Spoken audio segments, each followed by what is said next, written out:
The 4 most bloodthirsty women in the world. The world often talks about evil men who try to impose their will on others, but we don't always realize that there are also evil women who have controlled the lives of thousands. Below, we present examples of 4 women who unleashed their cruelty upon the world.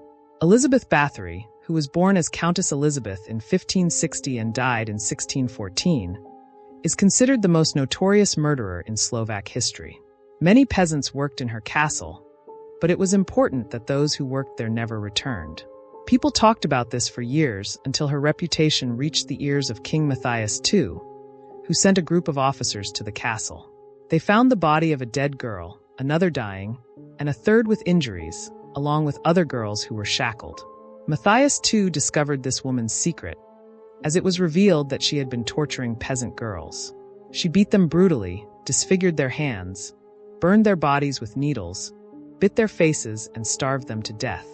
It is believed she was responsible for the deaths of thousands of innocent girls, and she was sentenced to imprisonment in a single room until her death. Catherine Knight was born in 1956, the first Australian woman to be sentenced to life imprisonment without parole. She had a history of violence with everyone she was involved with. She once cut off her first husband's ear, and her second husband died in front of her after being stabbed in the throat. Catherine's violent history culminated in the murder of her last husband, whom she stabbed 37 times with a butcher knife, inflicting deep wounds and damaging all his vital organs. She then skinned him and hung his skin with his jacket on the door, before cooking parts of his body. Fortunately, the police arrived before she could serve the food to the children. Irma Gries was born in 1923 and died in 1945. She worked as a guard in the Nazi concentration camps at Ravensbrück and Auschwitz. After 1943, she was transferred to Auschwitz, where she demonstrated great efficiency in her work, which led to her promotion. By the end of 1943, she became the second in command at the camp, and disease affected more than 30,000 women. She brutally tortured them, letting dogs tear their bodies apart, and arbitrarily shot and whipped them with thick lashes. She also courageously oversaw the prisoners' transfer to the gas chambers. Myra Hindley was born in 1942 and died in 2002. She was involved in the murders that occurred in Manchester, England, during the mid-1960s along with her partner Ian Brady. He kidnapped, tortured, and assaulted 3 12-year-old boys and 2 others to kidnap later. From the United States between the ages of 16 and 17, Hindley was arrested after several bodies were discovered, the most notable being a recording with the voice of one of the victims pleading for Hindley to let him go. In prison, Hindley was known for her cruelty, arrogance, and the way she dominated everyone around her. Upon entering the prison, Hindley and her mother entered the hall, where she was involved in subscriptions, and she showed no signs of concern for the verdict. Share the story with your friends and leave a comment to stay updated. Horror story, death, or disappearance. For almost 4 decades, anyone passing along Route 16 near Fayetteville, West Virginia, could see a large billboard displaying the photos of 5 siblings with their dark hair and wide eyes. Below their pictures was a brief summary of what happened to them. Location: the Sodder family home in Fayetteville, a small town in West Virginia. Time: Christmas Eve, 1945. George Sodder and his wife Jenny went to sleep, as did their 9 children. George and Jenny had an older son, but he was in the military and away from home that night. Around 1 a.m., a fire broke out in the house. George, Jenny, and 4 of their children managed to escape the house in time, but the other 5 vanished without a trace. George tried to save his children by breaking a window to re-enter the house, even peeling a patch of skin from his arm in the process. He said he couldn't see anything due to the smoke and fire that had engulfed all the rooms on the first floor, including the living room, dining room, kitchen, offices, and even his own bedroom. George returned outside, saving himself, his wife, and their 2-year-old daughter Sylvia, who was sleeping in her crib in their bedroom. Also saved were Marion, 17, John, 23, and George Jr., 16, who escaped from their upstairs bedroom, helping each other find a way out through the smoke and flames. However, Maurice, Martha, Louis, Jenny, and Betty were still trapped inside, held in their bedrooms as the fire consumed the staircase, their only way to safety. The father thought of a way to save his 5 children. He searched for the ladder that was always kept outside, but this time it was nowhere to be found. It had mysteriously disappeared. George then tried to drive one of his coal trucks and park it under the windows, but the trucks failed him too. Despite working perfectly hours earlier, they refused to start during this critical moment. Everything seemed to be heading towards a tragic end. The father and his surviving children had almost lost their voices from shouting their siblings' names, and the father's arm was in bad shape from his bleeding wound. In the end, Marion knocked on neighbors' doors for help, but some didn't respond, while others tried calling the fire department. But for unknown reasons, most attempts at communication failed. However, someone managed to reach the administration, which shattered their last hope with a shocking truth. The nearest fire station was several miles away and wouldn't be able to reach the site until 8 a.m. By that time, the house would have turned into a pile of ashes. Less than an hour later, the fire stopped, and the authorities began searching for the children's bodies, but there was no trace of them. Where did their bodies go? Did they evaporate, or did they manage to escape? Despite the lack of confirmation, the authorities declared the 5 children dead. However, their mother was not convinced and insisted that her children were still alive. Before the disaster, on the night of the fire, the phone rang at exactly 12:30 a.m., and Jenny answered. She heard an unfamiliar female voice asking for someone, but Jenny didn't know who they were. She apologized to the lady, telling her she had dialed the wrong number. Before hanging up, Jenny heard the woman laughing loudly, accompanied by sounds of glasses clinking and high-pitched laughter as if it was a party. Before returning to her room, Jenny checked the house. Her daughter, Marion, was sleeping on the couch in the living room.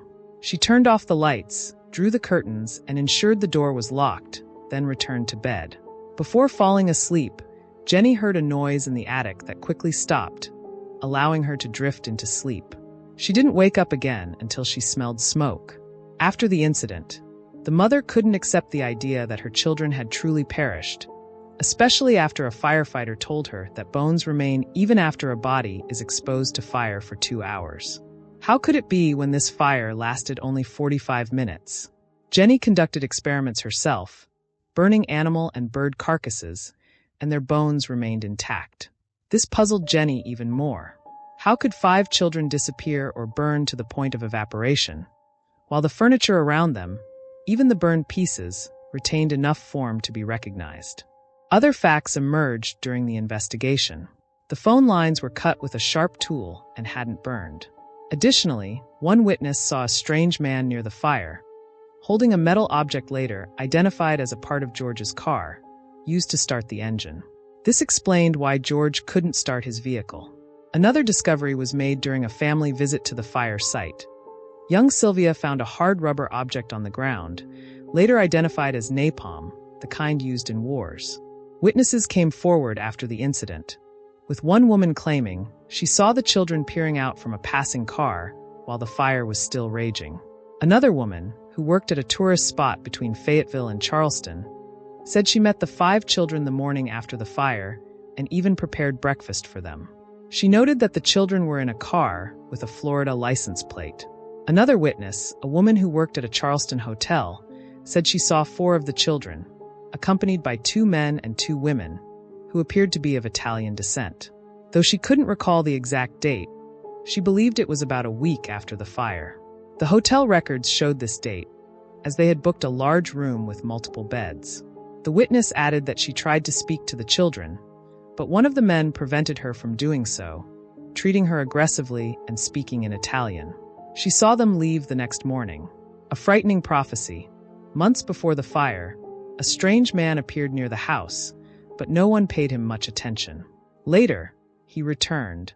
Another person came to George's house and began wandering around the back part of the house. Then, he stopped in front of the electrical box and pointed to some disconnected wires, saying, "This will cause the house to burn down someday."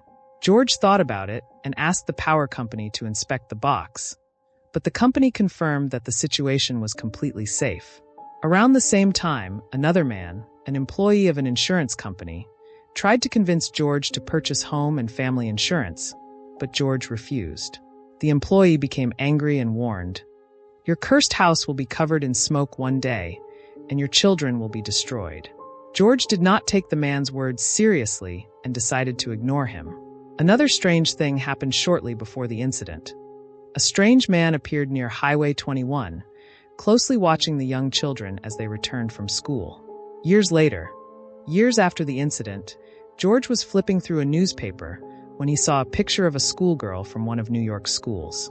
George was convinced that it was his daughter Betty, so he got into his car and headed to Manhattan to search for the girl. When he found her, her parents refused to speak to him.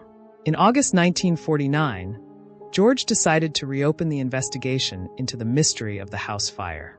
The investigation team conducted a thorough search and excavation, and all the samples found were sent to the Smithsonian Institution, which issued a report stating, "The human bones found, consisting of 4 lumbar vertebrae, belonged to a single person, a boy aged 16 to 17. The institution also stated that the vertebrae showed no evidence of being exposed to fire. Additionally, there should have been more bones found at the site. Given that the fire lasted no more than an hour, full skeletal remains of the 5 children were expected to be found." Ultimately, when no further evidence was found to help solve the mystery, the search operations ceased. George made one final attempt by putting up a large billboard with pictures of his children, their names, ages, and a brief account of what had happened to them, offering a large financial reward for anyone who could find them or provide information leading to their discovery. Reports of sightings of the children followed, but each time George returned with new disappointment until he eventually lost hope. One Sunday morning in 1968, more than 20 years later, Jenny went to collect the mail and found a letter with no return address, but bearing a Kentucky postmark. When Jenny opened the envelope, she found a picture of a man, approximately 25 to 30 years old. On the back of the photo, handwritten, was, "Louis Sodder, I love my brother Frankie."